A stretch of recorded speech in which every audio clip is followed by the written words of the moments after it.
What's up, my friends?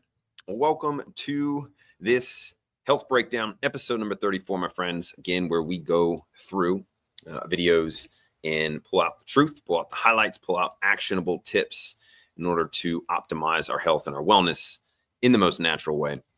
And my friends, I'm excited to be here with you today. Hopefully you can gain a lot of value from this.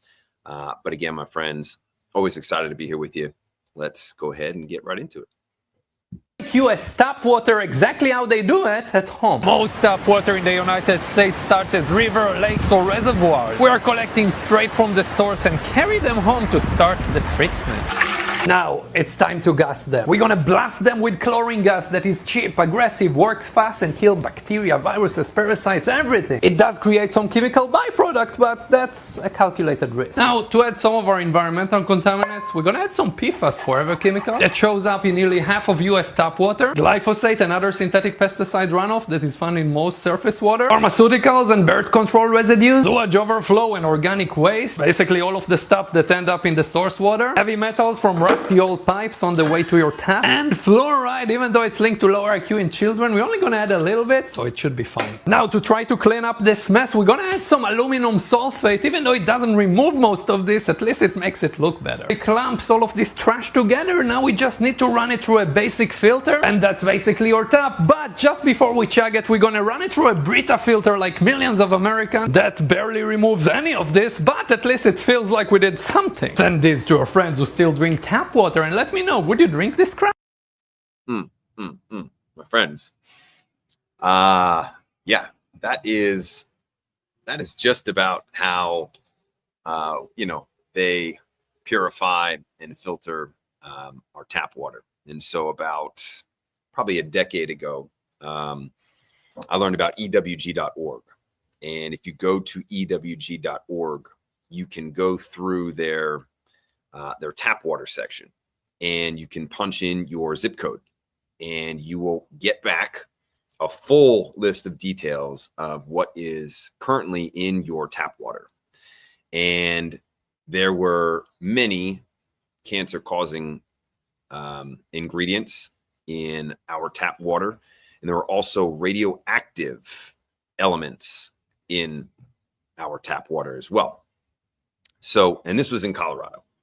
Down here, there's a few, no radioactive elements in the Florida tap water, but there are some harmful cancer-causing materials in there at this point. But at that point, my friends, that was the very last time that I ever drank tap water, at least consciously, right?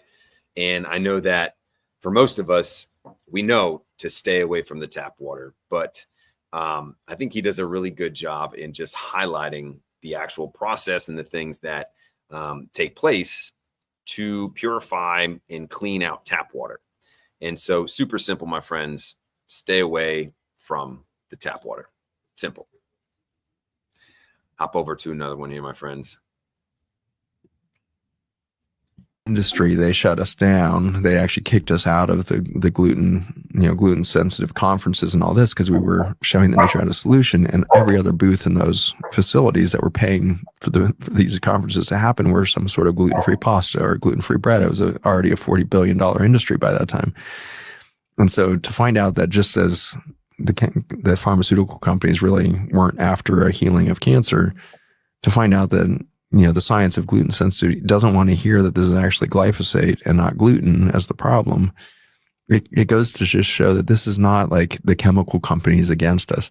This is human nature playing out an abandonment disorder where we believe that nature is against us, and we are looking constantly for stories to reaffirm the belief that we were kicked out of nature and that nature is against us and gluten's attacking us. And for God's sakes, don't eat lentils because there's lectins in there. Well, it's not the lectins; it's the glyphosate that was poured on those things.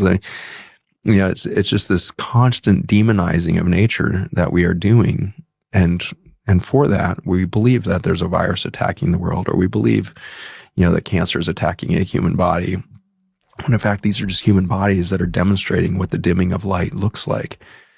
And all we have to do is reconnect to light. And it's really that stupidly simple in the end. It's like, wow, if we would just care for the earth beneath our feet enough to receive from it, we will in a single season rebuild food systems that are so nourishing, so nutrient dense, that our mitochondria will begin to proliferate immediately in our bodies. And we will do in what took you a decade or so to do in your body, we could do overnight as a species if we collaborate with nature together. Mm-hmm. I really like Dr. Zach Bush, and it was a little bit ago that statement of, is it the gluten or is it the glyphosate that's doing the damage? And at this point, I fully believe that it is the glyphosate, my friends. I fully believe that glyphosate and diquat and so many other of these pesticides and chemicals are destroying not only, again, nature, not only our environment, not only our food, but now our bodies and our health. And when you have these kinds of chemicals that are, again, hidden, so to speak, I believe that this environmental dynamic has been a major source, if not the leading source, of so many diseases and cancers. And that is why, again, it's just so important to be aware of these kinds of things. And it's so important for us to vocally verbalize, spread the awareness, and take action in any way that we can. Again, I'm not super connected to that dynamic, but hopefully some other, health all-stars out here can, do what they need to do at the end of the day to make sure that these laws and these bills are not passed to where, we're just, again, being guinea pigs and lab rats to pesticides and chemicals and sprays and everything else under the sun. So again, my friends, just, 8-10 years ago, it's like, wow, this gluten, man, gluten is so bad for you. And I do believe that there is an element to gluten not being super beneficial for the body. But is it as detrimental as we believed without taking into consideration the chemicals and the glyphosate that is literally infused into almost everything at this point? And just a super strong point to reconsider. And again, always love Dr. Bush. He's the man. All right, my friends, next one right here. Yeah. Okay. Coca-Cola, Kraft, PepsiCo, General Mills, and Nestle. Their products include Oreos, Cola, Doritos, mac and cheese, Cheerios, and Sour Patch Kids. The city's lawsuit argues that these companies knew they were selling food that made people sick, but sold it anyway. As a result, San Francisco says it had to pick up the tab by treating illnesses it says are caused by eating all that ultra-processed food. Vani Hari is a best-selling author and food activist. She joins me now.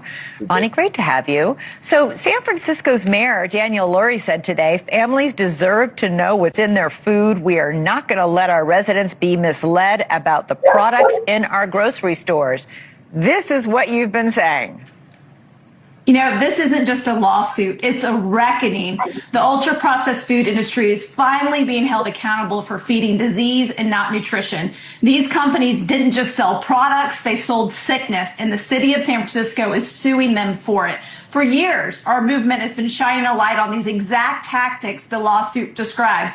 Engineering cravings, chemicals nobody asked for, and marketing aimed straight at our kids. We've pushed for transparency, we've pushed for safer ingredients, and I've taken the heat for it specifically. But now we're seeing a major city finally put all of this into a legal complaint, and the tide is turning. Big Food's old playbook isn't working anymore. Yeah, it's striking how much the lawsuit claims that these food companies are following Big Tobacco's playbook, that they are, engineering and designing these ultra-processed foods to be addictive. They're also marketing these foods to kids with Tony the Tiger, and we've got Fred Flintstone, Cuckoo for Cocoa Puffs.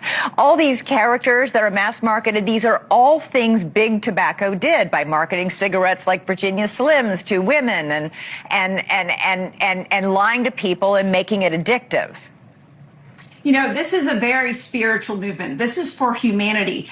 I don't know how we can stand a chance against this type of manipulation when a company like PepsiCo has a robot that mimics human taste buds. The fact that Cheetos are engineered to melt away and have this thing called vanishing caloric density when a food dissolves quickly so the brain doesn't register the calories, so you keep reaching for more. And how Doritos are laced with MSG that's given to rats in obesity studies to make them fat, and create flavors that don't exist in nature. The chemicals they create intensify in the brain, and our brains aren't built for that level of flavor overload. The powder that they put on snack food, so it's meant to stick to your fingers, so that dust increases consumption with each lick and each repeat into your mouth. The fact that cereals are marketed to kids to stay crunchy in milk longer, to increase the satisfaction hit, to make bright colors look more flavorful than they are, because processed food without them would look dull and gray and nobody would eat them. The fact that emulsifiers and thickeners and sweeteners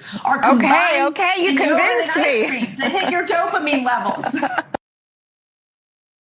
My friends, I've been following the Food Babe for about a decade now.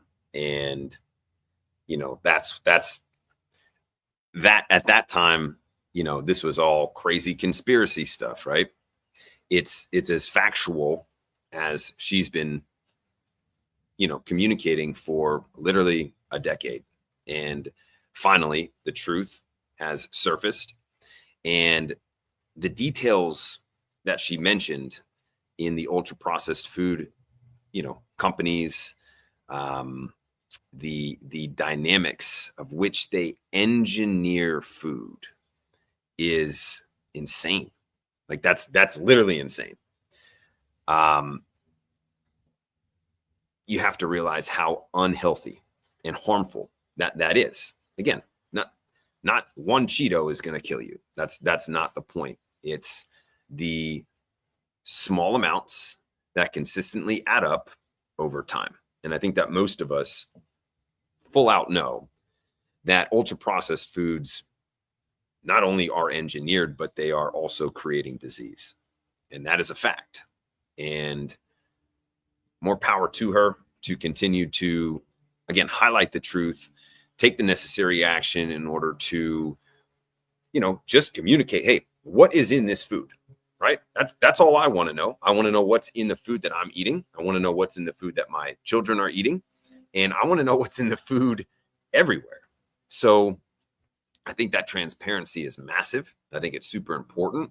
And I think that is going to be the new norm across the board as we move forward. And it should be. It should be. There shouldn't be things that are hidden. There shouldn't be hidden ingredients. Shouldn't be, you know, reclassified food additives and products. You know, blue, whatever, red 5, yellow 5, whatever those numbers are. Now they're changing the name so that, oh, you know, that one got a bad label. Folks know this is harmful. We're gonna change that up. We're gonna switch that up. We're gonna change the name. We're gonna call it something different so that we can fool people for a little bit longer before they realize, and then we'll change it back again. That stuff, that's ridiculous, especially when we're playing with people's health. But again, that's why this is a sick care system, unfortunately. But good video, real good video. Using aluminum in their kitchen had double the amount found in their blood than people who do not. You know where it ends up? Right in the brain. First symptom, brain fog. Second, dementia, Alzheimer's. Yeah, you get the point. Linked to a lot of autoimmune as well. But here's the problem. It's hidden in so many things. We have to be clever and look. Matter of fact, I only buy 18-0 stainless steel when it comes to silverware. But look, cooking in pans that still have aluminum. So we want real stainless steel. I've warned you about aluminum foil, putting aluminum foil on this. And if you put aluminum foil that touches another metal, 40 times the aluminum exposure comes out of the aluminum foil. I didn't tell you that. So when people take aluminum foil and wrap it around these other metals, and of course, if the food's fatty, it pours right into the food, right into our bloodstream, right into our brains. Stop the aluminum. Go stainless steel, 18-0. That way it doesn't have nickel as well. My friends, this is super important. Stay away from aluminum, straight up, right? We know what the harm and the harmful effects of aluminum. We know where, again, aluminum gathers inside the body, where it accumulates inside the brain. And that is also why we do not want vaccines that contain aluminum, right? What good old aluminum and formaldehyde. Let's just bring it into the body for whatever beneficial reason there is. Zero. So again, do not cook with aluminum, my friends. Substitute, remove it, change it, do something different, use an alternative. But whatever you do, do not cook with aluminum. Super simple, my friends. Yeah. You know what? Yeah. Level would be less than 2 nanograms per milliliter. Your level is 9.8 nanograms per milliliter. That's Dr. Sabine Donnet. She's talking about PFAS, which are also known as forever chemicals. I wanted to find out if these chemicals are inside my body, so I had my blood and urine tested. PFAS have been linked to some serious health concerns. Some PFAS have been linked to thyroid problems, which affects our hormonal system. Some have been linked to kidney and liver cancer. And some PFAS have also been shown to affect our fertility. They can be found in everyday things like non-stick pans and raincoats. It can be anything from your hair color to makeup, and clearly within the household, cleaning products, things like that. Although my levels are high, there are things we can do to limit exposure. For example, if you're in an area where they've been found in drinking water. And one of the ways to reduce that is actually just to buy a water filter, whether that's a jug that you can pick up from the supermarket, which has filters in it, or you can get one that you can get installed into your actual sink. The European Commission is currently consulting on a blanket ban of forever chemicals. The UK government is looking to ban or restrict some chemicals, but it hasn't yet committed to a blanket ban. The Chemical Industries Association says regulators and industry need to work together in setting transition periods for bringing alternatives to market. Yeah, forever chemicals, my friends, are bad, right? We'll go through, again, the list there, right? The PFAS,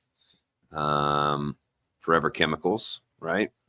I don't think they talked about really anything else other than that in this, but they come from everywhere, my friends. So many of the products that you're using, so many of the household products that you're using contain forever chemicals. So just real simply, we want to make sure that products that we're buying are non-toxic or organic if possible, and they use real ingredients, right? They use things that are, again, from nature. And the plastic container dynamic is really something that is far spread, right? It's very wide. So many of the products that we use are in plastic containers, and within those plastic containers there's also linings, right? Oftentimes. So again, my friends, just be aware of it and make the upgrade, right? Be aware of the products that you use. Really understand, what am I using? What am I putting on my skin? Would I eat this? If you would not eat this piece, product, cream, paste, spray, whatever it is, don't put it on your skin. Your skin is a two-way pass, right? It's for elimination, but it also absorbs everything that goes on it. So, unfortunately, this lady here needs to just do some detox, right? Need to clean out, need to promote elimination within the body, needs to sweat, and needs to change up the products that she is using. Very simple. Not always easy, but simple. Yeah, we're going to pop over to this one here, my friends. Yep. Clean a moldy bathroom with bleach, because what bleach does, bleach kills mold and feeds fungus. So you clean something with bleach, and a few weeks later, there it is again, sometimes even worse. And I was watching a show on mycotoxins, and it was in an apartment that had water damage in the Bronx, and one whole wall was moldy. So they got one half of the wall and they cleaned it with white vinegar. White vinegar kills fungus, kills mold. And then they wiped it over with some essential oils, clove, thyme essential oil. They're very strong fungal killers.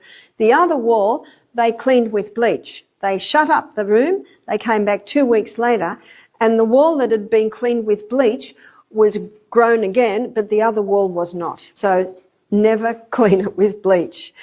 It creates an incredibly toxic mix, the combination of mold and bleach. My friends, bleach, I just remember, I wrestled and they would clean the mats with bleach, and man, that just did something to your whole nasal cavity, to your eyes, you just knew it was potent and powerful. But at that time, I didn't know it was harmful. But again, I like what she says in regards to using vinegar and then also using herbs, right? Don't use bleach, my friends. Straight up. If you have it in your cabinets, if you have it underneath the sink, if you have it wherever you have it, don't use bleach, my friends. Use natural alternatives. Very simple. These things are all simple, right? There's nothing super complex. There's nothing that is, something brand new. These natural dynamics have been around forever. It's just that we've gone to convenience and we've gone to ultimately outsource what we need in order to keep our homes clean and to make sure that we stay healthy, right? Bleach, super convenient. Wow, it'll kill everything. Lysol, let's just spray it down and we're good to go. These things have a harmful after effect that we have to connect to and ultimately disconnect from. So we'll go right here, my friends. The best thing I've learned out of everything I've ever done is your resting heart rate before sleep is the best thing you can do for your health, hands down. Let's say it's 60 beats per minute. Your goal over the next month is to lower your heart rate by 10% or so. So if you're 60, be down at 54. And here's how you're going to do it. If your bedtime's at 10 p.m., eat your final meal of the day at 6 p.m. After 6, no more food, no more snacks. By doing that, you allow your body to digest your food, and you're going to see that as you do that, your heart rate's going to go down. And the reason why your heart rate is so important is the lower your heart rate is, the better your sleep. The better your sleep, the better your willpower. Did you know if you don't sleep, your prefrontal cortex goes offline and you lose your willpower. So when you're trying to not eat the cookie, you're powerless. You can't do it. It's gone. So first thing is eat your final meal 4 hours before bed. Number 2 is you need to turn your screens off an hour before bed. You have to give your body the ability to wind down. If you're scrolling or working, you're going to be in a aroused state, which boosts your heart rate. 3 is you want to have amber and red lights in your house, no blues. Be mindful of your stimulants. So noon, thereabouts, is when you want to stop your caffeine intake. Because caffeine has roughly a 6-hour half-life. So if you have a cup of coffee at 4 p.m., at bedtime, a half a cup of coffee is in your system. And then finally, you want to have some kind of wind-down routine where you read a book, go for a walk, do breath work, meditate, something to calm yourself down. I promise you, this is the single best thing you can do for your health. Optimize your resting heart rate, and it's going to be the very best thing you do for your mood. If you're experiencing anxiety or depression, or you're having some other kind of difficulty, I'm telling you, high-quality sleep is the thing. Mm-hmm. So guys, this is Brian Johnson. If you don't know, his goal is how to not die, basically. And he has spends millions of dollars on trying not to die and being healthy, optimizing his health. And his number one longevity dynamic is sleep, right? It is, as he calls, being a professional sleeper. And I really appreciate his perspective. I really appreciate his focus, because sleep does not come, I don't want to say it doesn't come natural to me. It's just, I don't want to sleep, right? I don't know who does really want to go to sleep, right? Most times it's like, hey, I want to do this. I want to do that. I still have to do this. Like, hey, let's hang out, sleep. We can kind of push it off, but he's really helped me to focus on it. He's really helped me to prioritize and take it seriously and be consistent with your sleep and your wake times, and has just kind of really helped me to elevate my sleep focus. And I agree with him on many of these aspects. But to lower your resting heart rate before you go to bed, the meal dynamic, I would definitely agree in regards to promoting a better sleep as well. You really don't want to eat up until you go to bed, not ideal. Is 4 hours before you go to bed a little extreme? I don't know, right? I'd say at least an hour or two, probably 2 hours before bed is a good, a good balance point. At worst, 1 hour, but try not to eat up until you go to bed. And hey, if it's 4 hours before bed, wonderful, right? Figure out what works for you. Figure out what serves you best. The light dynamic, completely agree. We do not want overhead LEDs pumping at night, super bright, almost like you can't even tell if it's daylight or the sun's right next to you, right? We want to turn those down. We want to turn off our screens, turn off our computers, our TVs, our phones. We want to disconnect from the technology dynamics, the EMFs, the blue lights, and again, the overhead lights, really. And again, use your side lights or your low lights, so to speak. What were the other ones that he had mentioned?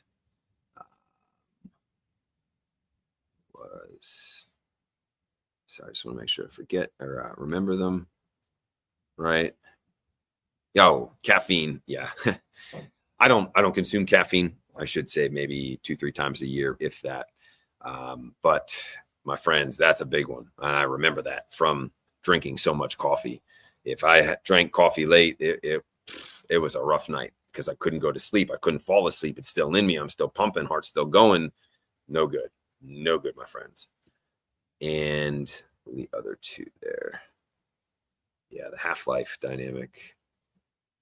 Yeah, your bedtime routine. I personally enjoy hitting the sauna. I personally enjoy, sometimes I'll review my Bible, right? Sometimes I'll listen to scripture. I really enjoy Epsom salt baths. To me, that's my favorite, right? I like to hit the sauna quick, 20-30 minutes, and then go right into an Epsom salt bath. Now, it doesn't always happen. My schedule doesn't always permit it. I don't always have an hour to do this, but if I can hit one or the other, I sleep really well. Especially with the Epsom salt baths. Again, lots of magnesium in there, helps to aid in rest, but you want to have some kind of a nighttime routine, right? Just like you would prepare for, pretend you play a sport, right? If your game's at 4:00, right? You're not going to do nothing the whole day, nothing the whole week, and then show up at 4:00 and be ready, right? You need some time to wind down, and you need some time to prepare for the day ending, and for you to wind down if you're already not wound down, and to get yourself to sleep. So my favorite sleep herb is valerian root. I think that has proven itself to me to be the best. Chamomile is always great. It's an essential oil. And lavender is always great as well, another essential oil. Catnip, that has worked. But again, valerian root just stands out to me as being the superior option. And I don't even take it unless I really, really need it, or unless I've been having difficulty with falling asleep. What you do in the daytime matters, though, my friends. We talk about the circadian rhythms. We talk about getting out into the sun within 30 minutes, 60 minutes of waking, right? That's going to realign your biological clock, your circadian rhythms. And that is also going to help with the melatonin production at night when you're going to sleep. So again, and a lot of us struggle with sleep, and just, make sure that you're being consistent with your sleep time and your wake time. But again, I got a lot of respect for Brian. All right, my friends, we have 3 more. Okay. I was in good health, and the only thing that I did between good health and how I am now is take a shot. 18, I got the Johnson & Johnson COVID vaccine. We got an email from work saying all employees need to be vaccinated. I had to get the shot to do a swim meet and swim in a certain pool. They started sending out emails. This is the best thing that you can do. Protect your patients. So I got the Pfizer injection because I wanted to ensure that my family would be taken care of. I had side effects. The doctor told me that they were completely normal. And then about a week after that, I ended up having a seizure and went to the hospital. I ended up having 4 strokes and was in a medically induced coma.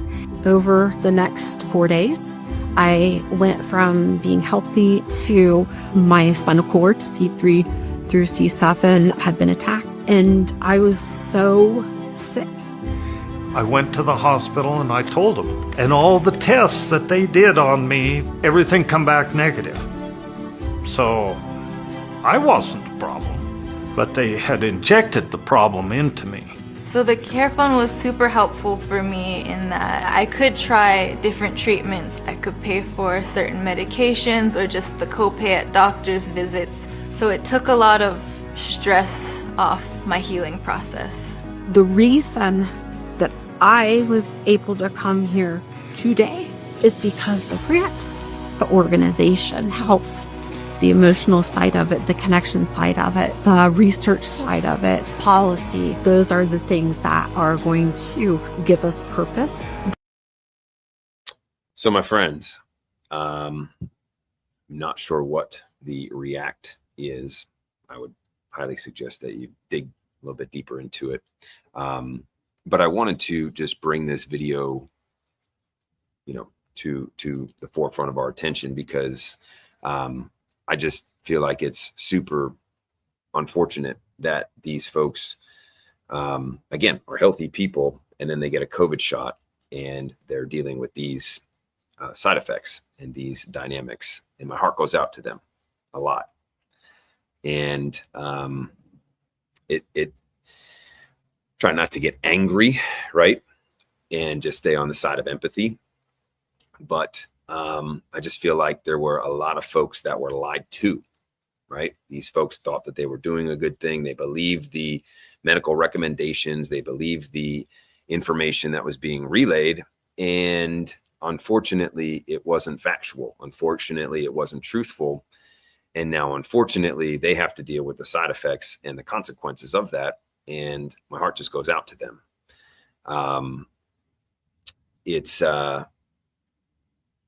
It's just very, again, disheartening to see that folks who had recommended these, shots have no consequences to deal with, no ramifications.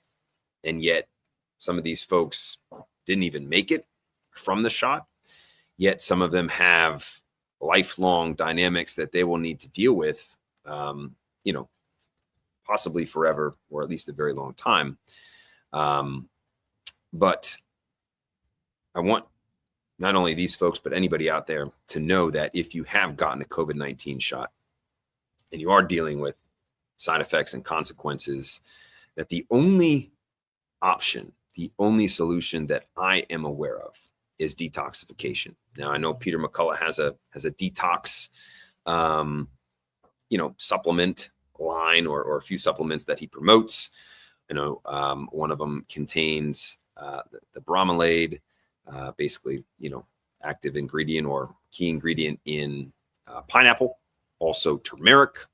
And I don't remember the other, piece that he is recommending, but my recommendation or my suggestion, if I were in this scenario, would be to detox. And what I mean by detox is to consume raw fruits and raw veggies and herbs, primarily fruits, right? Primarily fruits.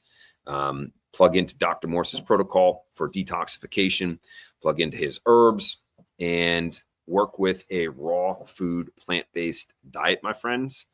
And again, bring in the herbs. But unfortunately, it takes a lot of discernment to realize what is factual and what is not factual when it comes to our health and when it comes to these kinds of suggestions that were made. Very, very, sloppy, right? Very just reckless. Oh, well, hey, it's good for you. Yeah. And I won't continue to get into it, but we'll move on to the next video. But my heart goes out to the folks that were harmed by the COVID-19 shots. but I don't want you to lose hope.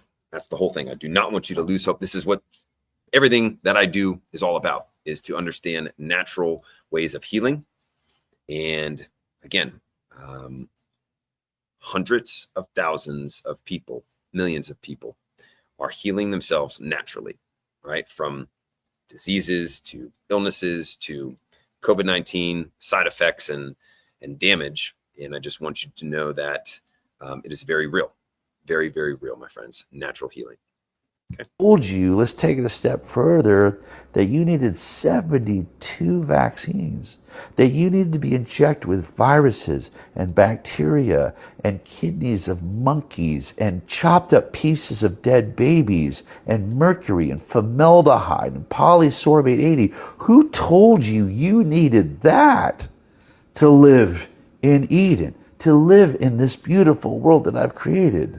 And I take the image, the slide of the snake around the tree, and I flip it to the pharmakia, the sign of the snake wrapped around the pole. That's every hospital you go to. And I think we've got to really think about that, because these people are going, they're not stopping. They're not stopping at COVID vaccines and forcing everyone to take it. They're starting to make self-spreading vaccines that they can put in your vegetables, or that you inject one person that affects everybody. They have lost their minds to the point where they're making man-made viruses that they're going to inject into people that we will all catch in order to protect us from the viruses in God's world. And we don't see that that's a danger, and they're so confident in what they're doing. My friends, this is a very interesting dynamic, right? So I am, as you know, to each his own. Choose what you want to do. You want to vaccinate yourself, go for it. Should not be mandated to do that whatsoever. But I'm not sure that everyone is aware of what is in a vaccine, right? At the end of the day, and I won't go through every single ingredient, but again, you have aluminum, you have polysorbate 80, you have formaldehyde, you have mercury, you have dead aborted fetuses, human DNA. Monkey kidneys, what else does he list here?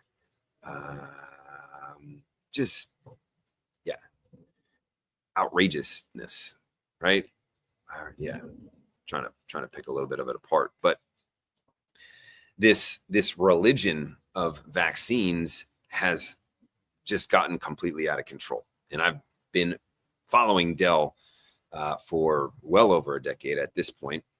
And I completely align with him in his perspective and his movement. And I just want everyone to know, right? Like most people think that you're getting a shot to protect you from something, but we have forgotten that we have an immune system, and we have forgotten that God did not forget to equip you with the things that you need to protect yourself at the end of the day.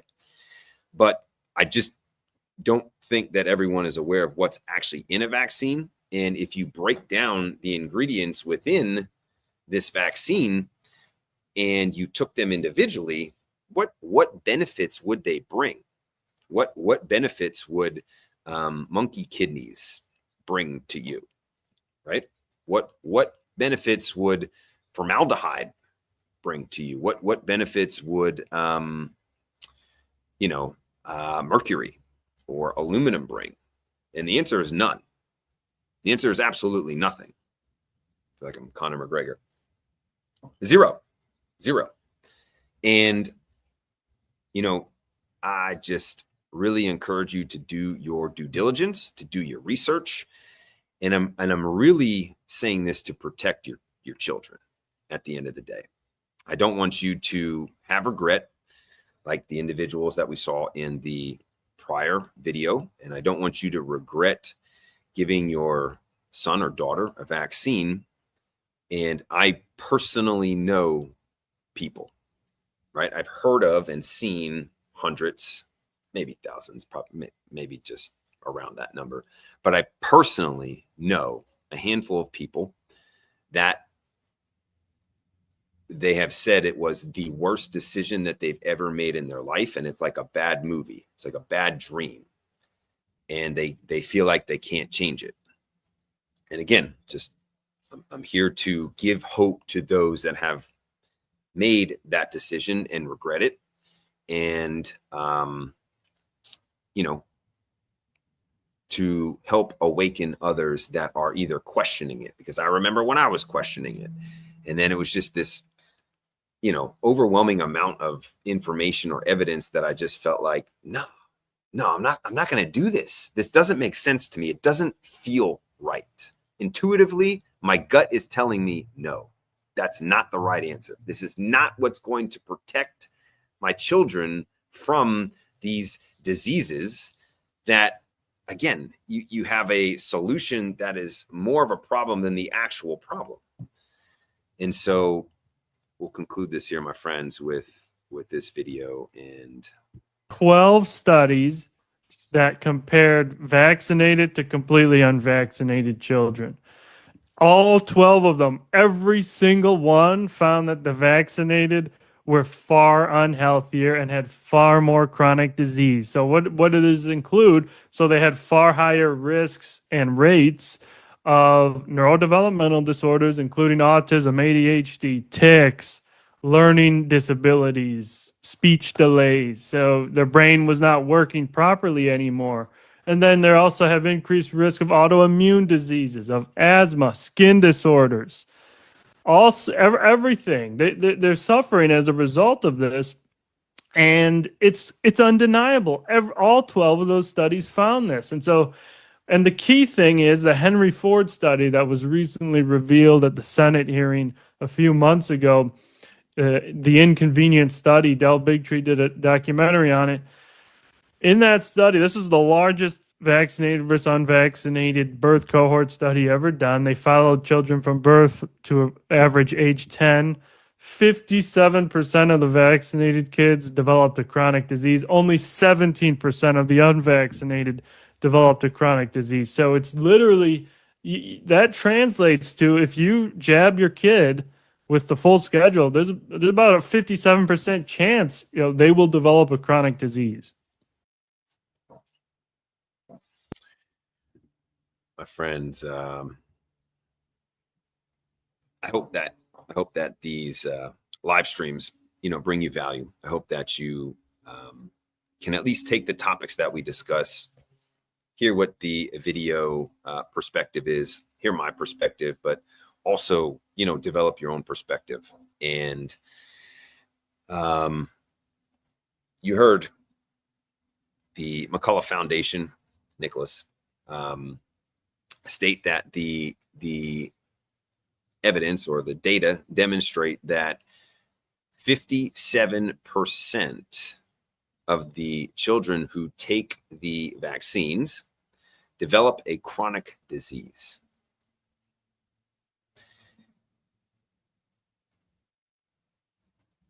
To me, it's very clear, right? To me, it's very obvious what is taking place here. Yet, for some of us, we aren't sure, right? We're just not quite convinced. How? I'm not sure. Maybe it's the data and the evidence and the information that you're looking into.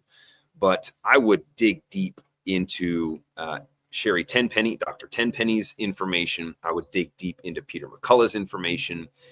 And I would just ask yourself a few basic things. Number one, this is off the top of my head. Number one, did God forget to create me, us, without something? Did he forget to put something in us?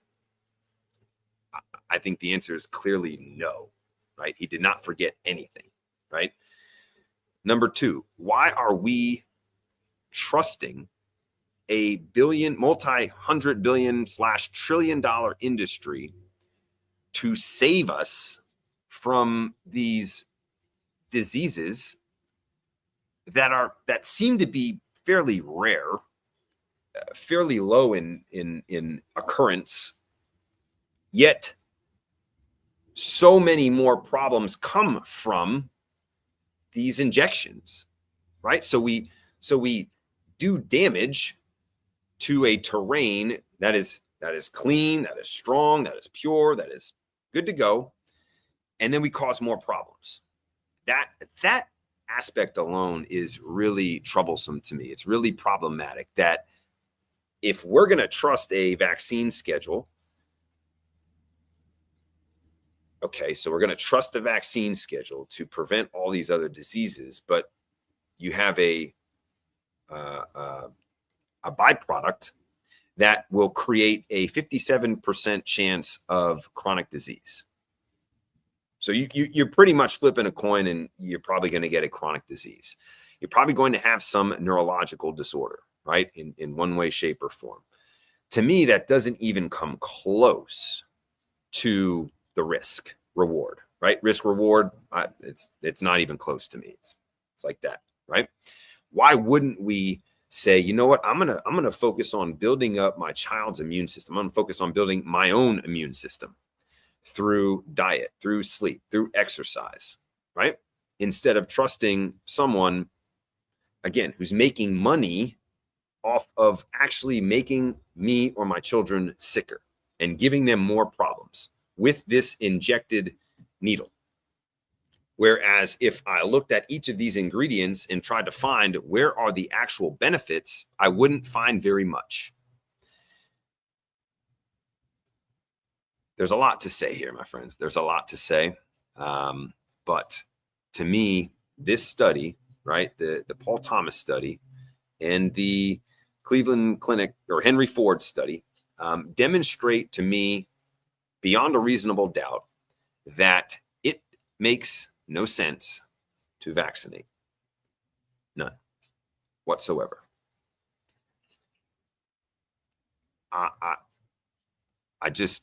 I'm trying to put myself in the position of someone who is not sure. And I would just say that by doing nothing, right? Simplicity, less is more, you will actually create a greater good by trusting God and by trusting yourself and by focusing on how the human body actually works and building the immune system. What are things that build the immune system? And focusing on that, doing that, and just, yeah, that to me seems like the most obvious solution. But again, I'm not saying that you have to trust me. I'm not saying you have to believe me. I just want to plant a little seed in your head and in your heart and encourage you to dig deeper. Again, to probably the absolute best resources are Dr. Peter McCullough and Dr. Sherry Tenpenny. And I know on Sherry's website, there are so many documents. I haven't been to McCullough's website. I've just been following him for the last 4 or 5 years, whatever it is. And he is just spot on with, what he says. Nicholas here is also pretty spot on as well. So, again, hopefully you found some value here today, my friends. Hopefully you found even just one thing that made you question or one thing that stood out to you today that will allow you to follow a more natural and holistic lifestyle and decision-making process in order to optimize your health and your longevity. And again, if you want to join me in my community, you can go to school.com/POH, stands for People of Health. And that is where we, continue to learn, right? We continue to learn. We continue to utilize healthy habits, develop a lifestyle, and have discussions around these kinds of things to inform ourselves what is truthful, what is effective, and what is going to ultimately optimize my health in the most natural and holistic way. And again, the goal is to live a disease-free life and to live to be 100 years old. So, my friends, vaccines do not align with either one of those. So, I appreciate you, my friends. If you have any questions, feel free to drop any comments or feel free to pop over to the school community and engage in the conversation. I love you, my friends. Stay healthy, and I will see you soon.